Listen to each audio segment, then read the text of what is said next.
సంతోషం సంతోషం సంతోషం సంతోషం. దేనికి సంతోషం? కొత్త బట్టలు కట్టుకుంటే సంతోషం చిన్నపిల్లలకి. మంచి ఇల్లు కట్టుకున్నప్పుడు సంతోషం. బాగా డబ్బు సంపాదిస్తున్నప్పుడు సంతోషం. నువ్వు కోరుకున్నది జరిగినప్పుడు సంతోషం.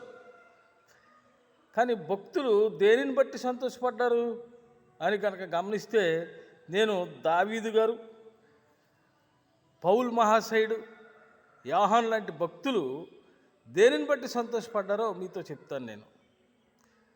చూడండి, 122వ కీర్తన 1వ మాటలో దావీదు తెలియజేస్తున్నాడు, పలుకుతున్నాడు, నా జనులు యెహోవా మందిరముకు వెళ్ళుదుమని నాతో చెప్పినప్పుడు నేను సంతోషించి తిని. చూసారా ఈ సంతోషం?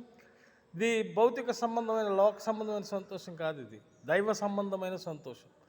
తనకేం లేక రాజైన పదవిని బట్టి సంతోషించలేదు, సైన్యమును బట్టి సంతోషించలేదు, వెండి బంగారాలను బట్టి సంతోషం అంటలేదు. దేనిని బట్టి సంతోషిస్తున్నాడు అంటే, నా జనులు అనగా రాజు కదా, రాజ్యంలో ఉన్న వారందరూ ఆయన జనులే. నా జనులు దేవుని మందిరంకి వెళ్దామని నాతో చెప్పినప్పుడు నేను ఎంత సంతోషపడ్డానో అంటున్నాడు. ఎందుకంటే చెప్పిన, తన బిడ్డలు, రాజుకి ప్రజలు తన బిడ్డలు, వారు సంతోషంగా ఉండటమే రాజు కోరుకోవాలి. అదే నిజమైన రాజు లక్షణం. కనుక తన ప్రజలు దేవుని మందిరానికి వెళ్ళటం వల్ల వాళ్ళు సంతోషంగా ఉంటారు. వారి సంతోషమే నా సంతోషం, అందుకని నాకు సంతోషం అంటున్నాడు. దేవుని మందిరానికి వెళ్తే సంతోషమా, దేవుని సన్నిధిలో సంతోషమా అంటే, కీర్తనల గ్రంథము 16వ కీర్తన 11వ మాటలో చూస్తే, నీ సన్నిధిలో సంపూర్ణ సంతోషం కలదు, నీ కుడి చేతిలో సుఖములు కలవు. దేవునికి స్తోత్రం, హల్లెలూయా, దేవునికి స్తోత్రం. దేవుని సన్నిధిలో సంపూర్ణముగా సంతోషం ఉంది. ఎవరైతే దేవుని సన్నిధికి వస్తారో వారు ఒక విషయం తెలుసా, శ్రమల్లో కూడా సంతోషం వస్తుంది వాళ్ళకి. శ్రమల్లో కూడా సంతోషం. కుంగిపోయి బాధపడిపోతూ ఎందుకు ఇలా జరిగింది అని ఏడుస్తూ కూర్చోరు. దేవుడు ఉన్నాడు, ఏది ఏమైనా ఆయన చిత్తం, ఎలాగైనా జరగని అనేటువంటి ఒక ధీమా దేవుని సన్నిధిలో వస్తుంది.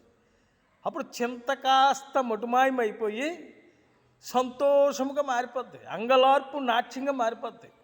ఇప్పుడు నువ్వు దేవుని సన్నిధికి వస్తే, బాధల్లో కూడా దేవుని బోధ ద్వారా నీకు అభయం ఇచ్చేది దేవుని సన్నిధి.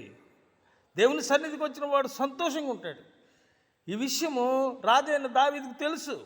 కనుకే నా జనులు దేవుని మందిరానికి వెళ్తానంటున్నారు. అలాగన్నప్పుడు నాకు చాలా సంతోషంగా ఉంది. ఎందుకంటే వారు మందిరానికి వెళ్ళటం వల్ల, దేవుని సన్నిధికి వెళ్ళటం వల్ల వారు సంతోషంగా ఉంటారు. వారి సంతోషమే నా సంతోషం అని భక్తుడైన దావీదు రాజయ్యుండి కూడా ఈ లోక సంబంధమైనటువంటి విషయాలను బట్టి కాదు, కానీ ఇదిగో నా దేవుని మందిరానికి నా ప్రజలు వెళ్తున్నారు, అదే నాకు సంతోషం. ఆ మందిరానికి వెళ్ళటం వల్ల, సన్నిధికి వెళ్ళటం వల్ల వారు సంతోషంగా ఉంటారు, వారు సంతోషంగా ఉంటే నాకు సంతోషం అని తన యొక్క సంతోషాన్ని ఎంతగానో చక్కగా వ్యక్తపరుస్తూ ఉన్నాడు. మరి నువ్వు దేవుని సన్నిధికి వెళ్తున్నావా? దేవుని సన్నిధిలో సంతోషిస్తున్నావా? క్రమం తప్పకుండా వెళ్తున్నావా? దేవుని సన్నిధిలో ప్రార్థన చేస్తున్నావా? దేవుని సన్నిధిలో దేవునికి మొరపెడుతున్నావా? గమనించాలి. అరుల్ రాజు గారు అనేటువంటి ఒక దైవజనుడు ఒక పాట రాశారు, సంతోషం సంతోషం దేవుని సన్నిధిలో నిత్యము సంతోషం. దేవుని సన్నిధిలో ఎప్పుడు కూడా సంతోషం ఉంటుంది. కనుక దేవుని సన్నిధికి రావాలి, ఆయన సన్నిధిలో ప్రార్థన చేసుకోవాలి, వాక్యాన్ని వినాలి. దేవుని సన్నిధిలో ఉన్నటువంటి సంతోషం మరెక్కడ దొరకదని దేవుని యొక్క వాక్యాన్ని బట్టి మీ అందరికీ కూడా తెలియజేస్తాను. కనుక మీరు రండి, దేవుని సన్నిధిలోకి రండి, దేవుని సన్నిధిలో ప్రభు దగ్గర మొరపెట్టుకోండి.